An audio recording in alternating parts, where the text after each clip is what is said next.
রাধে রাধে।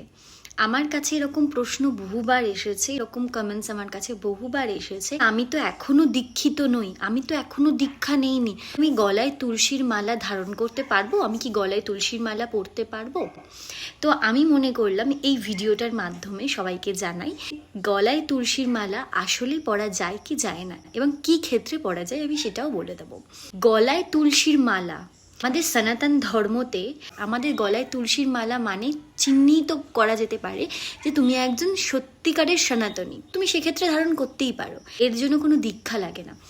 গলায় তুলসীর মালা পরলে তুমি কোনো ভুল আচরণ করতে পারবে না, চেষ্টা করবে মিথ্যে কথা না বলার, যেমন হচ্ছে ননভেজ না খাওয়ার, এর থেকে বেশি আর কিছুই না।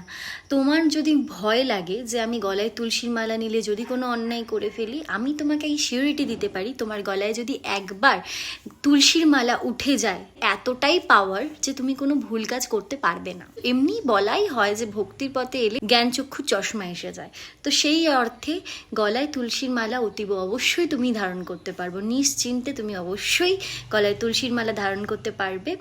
যদি আমার ভিডিওটা ভালো লেগে থাকে তাহলে কমেন্ট সেকশনে একটু রাধে রাধে লিখে যাবেন। রাধে রাধে।